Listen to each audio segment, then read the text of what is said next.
right, so I did promise you a grim sermon, and that's what it will be.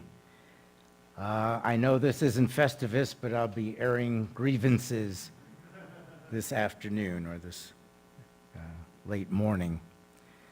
So because I only have about 20 or 30 minutes, I have to truncate and simplify something that's nuanced and complicated. But I will try my best. So my first question is, how are we doing as a nation and as a people? And on the surface, I would say most of us are comfortable. We have comfortable apartments or homes to live in, a vehicle to get us around, food to eat, clothes in our closets. And we go on occasional vacations when we have discretionary income. So on the surface, it looks like we're a fairly comfortable, wealthy nation, that everyone's doing fairly well. But when we dive under the surface, we soon realize that that is not so. And so I wrote down, in fact, years ago, there was a TV show called Newsroom with Jeff Daniels, if you recall. I think it was on HBO. And he plays a news reporter, or a station anchor, actually. And he was interviewing some interns that wanted a job there. And one of them stood up, a young woman in maybe her 20s, early 20s, and said, you know, we're the greatest nation on earth, and so of course I want to work for the greatest TV station. And then he went into a diatribe of how she was wrong. And so I'm going to do an update on that. So, number one, access to health care. So, of 7 countries that were ranked, that includes Australia, Canada, Germany, the Netherlands, New Zealand, and France, we were last in that category, with life expectancy being one of the criteria, preventable admission into hospitals, suicides, high cost, and low quality of care. So not so good there. How about environmental performance? There's a Yale and Columbia study that shows we rank 24th in that. Denmark is the first, and Luxembourg and Switzerland follow. All right, care for the aged.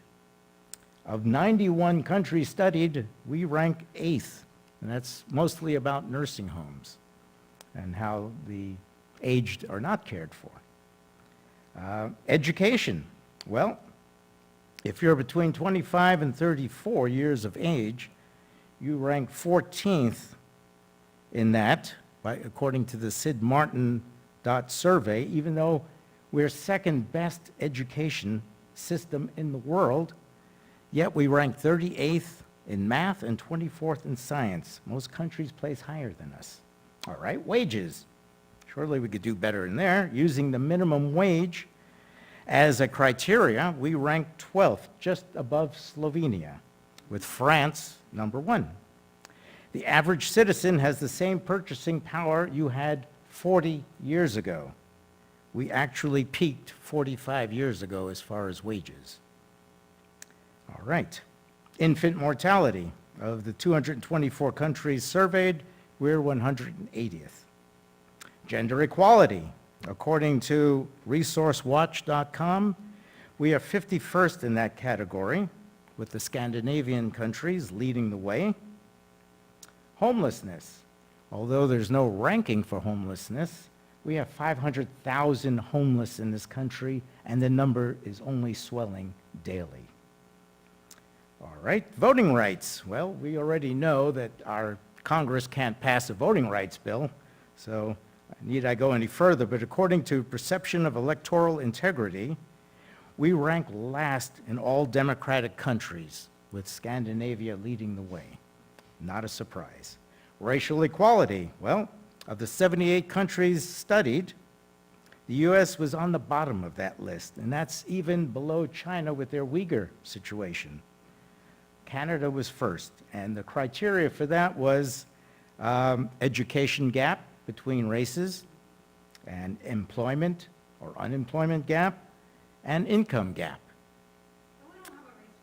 No, no race problem at all. Thank you, choir.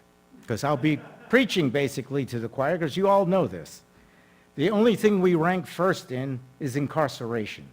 We managed to be first in that, with a disproportionate in jail. So my question, so my question is, how did we get here? That's the question. And I hope to answer that in a rather simplistic way. Getting back to wages just briefly before I get into this. So if you were a worker 40 years ago and you made $21.14, a pretty good wage, taking inflation into account, 40 years later you would be making $23, where a CEO of a company would be making 1,322% higher than that, or 351 times the average wage, putting them at something like $13 to $22 million a year. So, I have 3 historical lessons here that will help us understand how we got here and why we're here. I'm going to start with what I learned in school were the robber barons. These were the industrial giants of the day, the Rockefellers, the Carnegies, William Hearst, J.P. Morgan. There's a whole list. This is 1870, basically. These were the captains of industry, of oil and gas and steel and banking and mining. And they brought jobs to people. They certainly took, so not to be one-sided, they brought people out of poverty. People were able to work for them and get out of immense poverty. They could move into homes that had plumbing and food on the table. But they also brought, these robber barons, sweatshops, low wages, poor working conditions, child labor, women exploitation, union busting, using scabs to beat people that try to form unions, and of course major polluters of our environment. But they did give money. But when they gave money to the public for public good, it was always met with skepticism because people knew they had an agenda. And so these captains of industries, these robber barons, created foundations and gave money for the public good in exchange for political clout. These giants had struck upon a very clever and very anti-democratic strategy. We influence Congress through contributions. In exchange, we make more profit without government interference. Brilliant. And Andrew Carnegie kind of put the icing on the cake with a 2-step solution. First step, if you want progress, you've got to let the rich people make their money, because rich people know how to do that, however they can, even if it widens inequality. You've got to let them do that. Step 2, with the excess profits we make, we'll throw money at every social issue you want. It's a win-win, our rationale being that the talent for organization and management is rare. They would use among men, I would say among people. Thus, you must accommodate us, even at the risk of inequality, even at the risk of damaging the environment, of creating inequality of workers and society in general. The bottom line, don't ask us how we make our money, and we will be generous with our money to the public good. History lesson number 1. History lesson number 2 is dear Ronald Reagan, our president, 1981, who convinced not only himself and his party, but most people that government is bad. Big government, get out of here. Big government's only going to mess things up. We don't want big government. And people bought into that. Big government's bad, and there's very rarely a president who doesn't follow suit, Democrat or Republican, and Congress. They all have bought into this, big government is bad. And of course, government's our safety net. Government's supposed to enact laws that secure our safety and provide services. They're a safety net. But nope, big government is bad. Trickle-down economics, I'm still waiting for that trickle-down to come to me. I haven't seen any trickling from that trickle-down economics, but that's what was proposed. Lesson number 3, Citizens United in 2010. Unrestricted flow of capital to campaign contributions, thus tipping the scale away from democracy towards special interest groups. All right, so we now fast forward 150 years. We've had some 150 years of robber barons, Ronald Reagan's philosophy, and Citizens United. So now we have a new group, but we don't call them robber barons. We call them the elites, a derogatory term, or maybe some of them use that, I don't know. But you know the elites, the Jeff Bezos, the Walmarts, the Silicon Valley, they're Gates, Bill Gates. You can label them as you see fit, but I'm not trying to make them to be bad guys or good guys. These are who they are. These are the new players on the block. And they have a world market philosophy. And the world market view isn't a bad view at all. I mean, I kind of go with it. Anti-nationalism is their view. Anti-religion in the sense that they don't choose a specific religion as what they follow. They're anti-parochial or anti-provincial, so they don't favor a town or a place above others. Anything that divides people into separate groups or identities is bad for business. So removing borders and divisions are good for business and good for society. This new world market view was, let's put democracy to work for the global economy. But it should have been just the opposite. Let's put the global economy to work to make democracy. So I was going to stop there, but I thought I'd go on a rant here. So I'm going to go on a unrehearsed rant, if I can.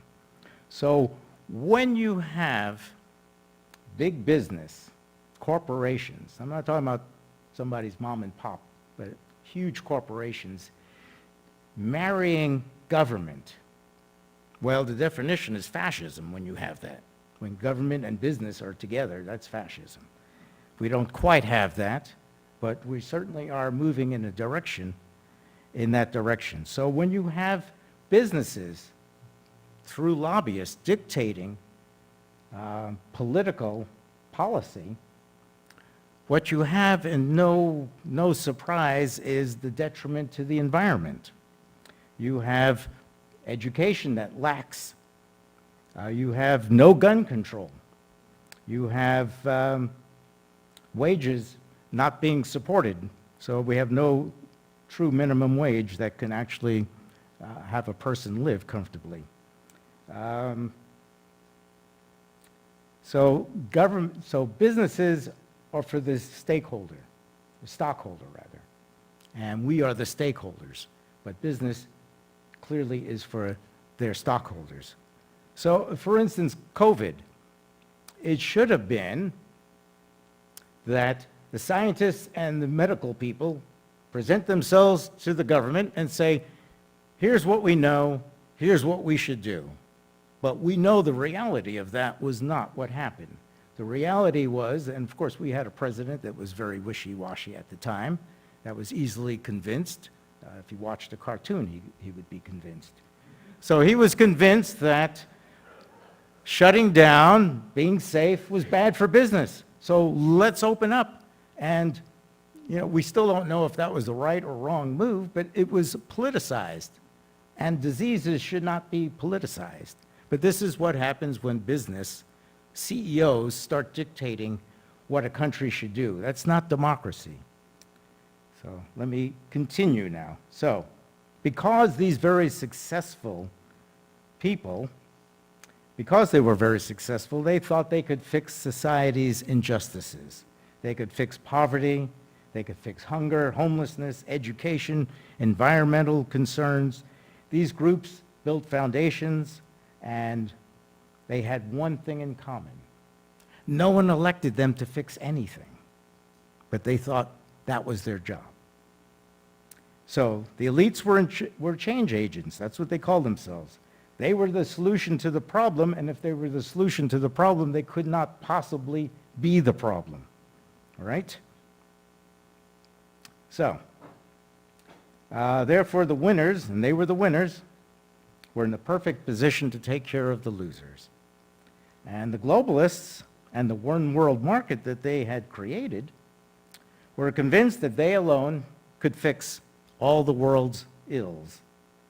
And that, unfortunately, this gave rise to the pushback, the populist movement, the nationalist movement, the racist movement, or the continuation of racist movement, the anti-Semitism that we see. So this was all pushback, the anti-immigration sentiment. This is all pushback from the one world market globalist idea of open borders, because that's good for business. And it created xenophobia, nationalism in this country, or at least a part of the country. And it wasn't just this country. This is happening in the UK, this is happening in France, this is happening in Germany, in Hungary, in Ecuador, Colombia. It's happening around the world, this very thing. There's a strong pushback against these new market visionaries. So let me give you 3 stories. We're going to run long today, I'm afraid. Got a lot of ranting here. 3 short stories to illustrate how the new capitalists are missing the mark. Emmett Carson is a young man that grew up on the south side of Chicago. And after a shooting in his neighborhood, his parents said, "Oops, time to move." So they moved to a better neighborhood in Illinois, in Chicago. And fortunately for Emmett, that put him on a different track altogether, because his cousins were either dying or in jail. But Emmett went to Morehouse College, and then he went on to grad school at Princeton and a job at the Ford Foundation, and eventually to Silicon Valley to become a leading advisor to the tech entrepreneurs on how to make a positive impact on the world. Because if you've watched any kind of TV and commercials, every corporation is always trying to do the best for this planet. It's amazing how they fail short, but they are always putting all their energy in the commercials on how they're making the world greener and better for everyone, except for the people that actually have to deal with that. So he became an advisor with Silicon Valley, but he was told to stop using phrases like social justice or social injustice, because that made people at galas uncomfortable, because that's where he would do TED Talks and galas to raise lots of money. And so they told him, instead, use social fairness, because that's more about how people are treated rather than a system that actually is corrupt.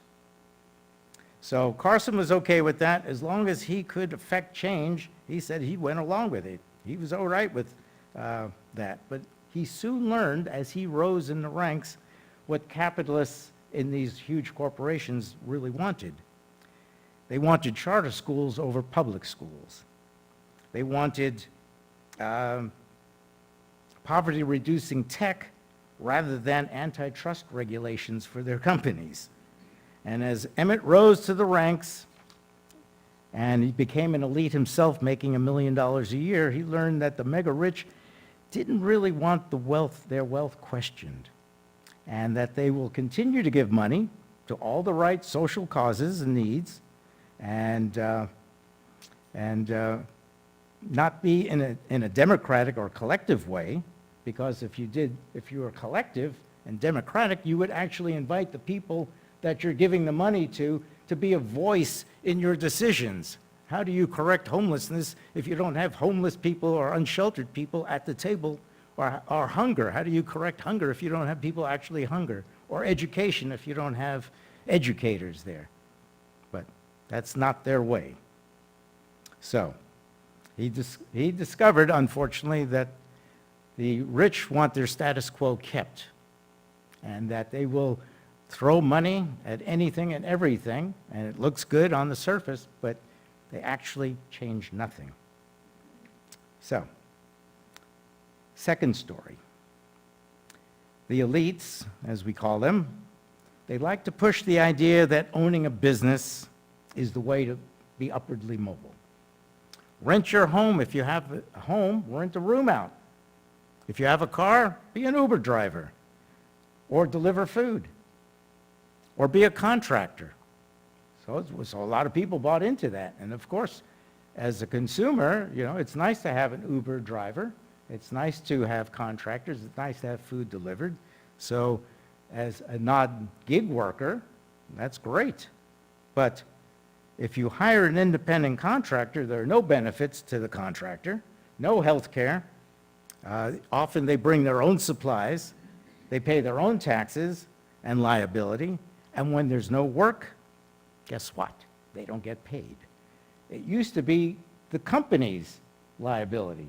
The company was the safety net, but not with gig workers, not at all. So 117 million ordinary people have been left in the dust with this wonderful concept of being a gig worker. So the contractor story exposed the country's health care, or lack of health care, the problem of unaffordable drugs, the lack of public transportation, its lack of wage and labor laws, its toxic food system that they eat, and mounting student debt, while allowing corporate America to stabilize its own income by offloading uncertainty onto the workers. Again, what was good for business was good for the USA.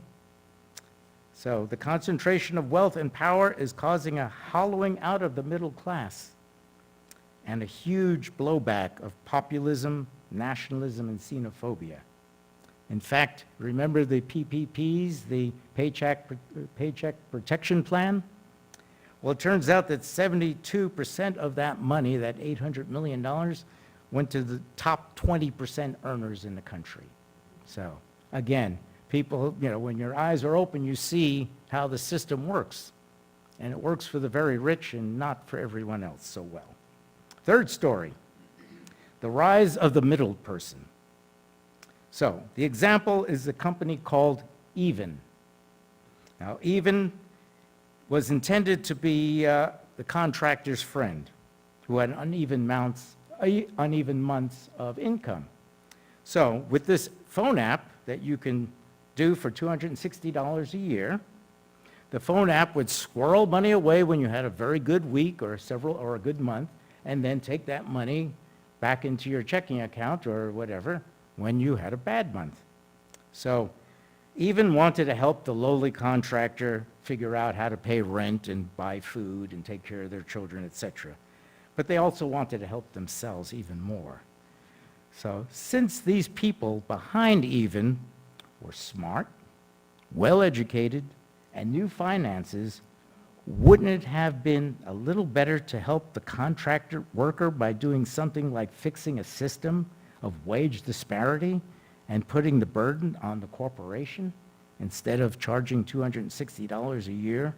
It's like insult to injury. But hey, the company has to make money. All right, so there's the grim part. Conclusions. What is the best way for the world? Is it for the rich to lead us and the powerful? Should we have other people in charge of where we go from here? It's clear that a company that puts social goals ahead of profits goes against the duty of the company that puts profits for the shareholders first. So, one solution. There's a nonprofit that created B corporations. The B stands for benefit. Arthur will like this part right here. So, they gave designations to companies that showed social consciousness. They gave them a certificate. And you can go online and see who these B companies are. There are thousands of them, or hundreds of them anyway. And some of them are Kickstarter, King Arthur Flour, Ben & Jerry's, and Nutura, to name a few. So that's one solution, is to only do business with B companies that actually care for the people that work for them, that take the responsibility of having people work for them. Another solution is to let those that do more harm pay through government fines and through regulation and law rather than the market. So is it easier to encourage companies to do social good or punish companies like Exxon for doing bad? In Scandinavia, they have a saying, you don't need to treat so many symptoms when the diseases are fewer. So, solving problems like inequity, greed, pollution would take more than making companies do good. Chiara Cordelli is an Italian philosophy professor at Chicago University, and she puts it quite simply by asking, why are there so many people in the world that need our help? And have these companies cause harm through their business model? And if the answer is yes, and you are now helping these people through foundations, it doesn't seem to be enough to compensate. And if you have supported and benefited from a system where there are low labor regulations and increased precarity, precarity is the state of persistent insecurity of wages and employment. It's a good word to know, precarity. If that is you, you're supporting a structure that harms people, direct complicity to the very problem that elites love to address. So here is an example she gives. A foundation working on a prison education reform. Sounds wonderful. But wouldn't it be better if this same foundation prioritized the pursuit of wage and labor laws that would make people's lives more stable and perhaps keep them out of jail in the first place? Or perhaps you're a management consultant firm and you're writing reports and unlocking trillions of dollars of women's potential, but not choosing to advise your very clients to stop lobbying against social programs that have been shown in other societies to help women achieve equality that they so desperately argue for. That would be bad for business. So those examples she marginally help show that they marginally help and they're complicit. She further states that citizens of democracy are collectively responsible for what their society persistently allows. They have a duty towards those it systematically fails. The burden falls on those who benefited the most. Ultimately, you're worth nothing without society, and we would all be dominated by others without political institutions that protect our rights. If our streets weren't safe, if our banks weren't regulated, if the stock market wasn't regulated and the money wasn't secure in banks, we spend all our time worrying, having armed guards around us, protecting us from people taking our stuff. So that's not the answer. So we have a political and economic system that has shut out half the nation from growth and prosperity, and it cannot continue this way without dire consequences. The solution is to return to politics as a place to shape the world, not the private sector that would view this as against their own best interests. But in reality, the people with the most to lose from social reform are usually on some board in charge of that reform, putting the fox in charge of the hen house because the fox knows hens really well. When society helps people through shared democratic institutions, it does so on behalf of everyone and in context of equality. When help is moved to the private sector, the context of helping is a relationship of inequality, giver and taker, helper and helped, donor and donate, and recipient. The right to speak for others through the private sphere is not equitable. Only through a political system can you achieve equitable change. It speaks collectively for everyone, for better or worse.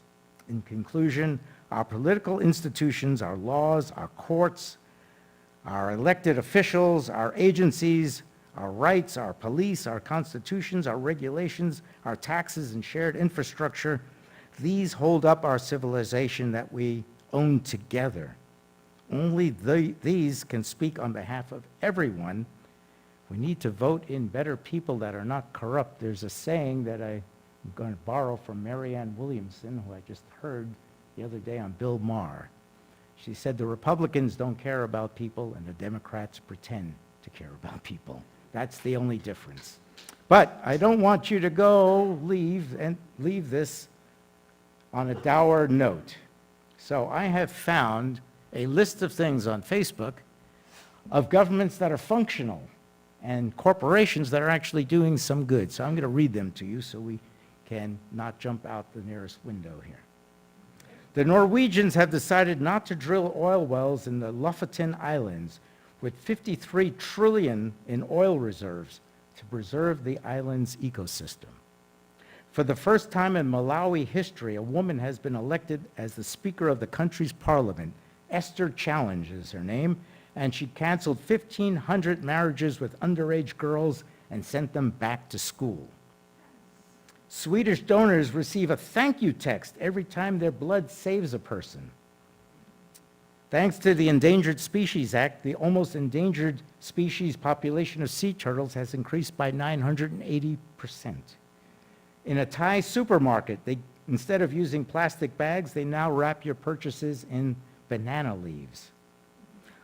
Holland became the first country, it's actually Holland's not a country, it's part of the Netherlands, but Holland became the first country without stray dogs. South Korea organizes dance parties for people over 65 to fight dementia and loneliness. In Rome, you can pay for a ticket on the subway using a plastic bottle. Thus, 350,000 bottles have been collected so far. California's restriction of sale of dogs and cats and rabbits in stores so people can take pets from shelters. Canada passed a law prohibiting the use of orcas and dolphins in the entertainment industry. Holland sows roofs of hundreds of bus stops with flowers and plants, specifically for bees. Iceland became the first country in the world to legalize equal salaries for men and women. German circuses, instead of animals, use holograms to stop the exploitation of animals in circuses. Larval Bot, it's an underwater robot, sews the bottom of the Great Barrier Reef with microscopic corals grown specifically for the ecosystem's restoration. To reduce the number of suicides, Sweden organizes the world's first psychiatric ambulance. 4,855 people stood in line for hours in the rain to test stem cells to save the life of a 5-year-old boy. An Indian village celebrates the birth of every girl by planting 111 trees. 350,000 of these trees have already been planted. Thanks to the ban on humpback whales, the population has grown from several hundred to 25,000. The Netherlands has built 5 artificial islands specifically for the conservation of birds and plants. 2 years later, there are already 30,000 birds living there and 127 species of plants are growing. And the NASA satellites recorded that the world has become greener in the last 20 years. Since 1994, the number of suicides has decreased by 38%, and it's saved about 4 million lives. Thank you.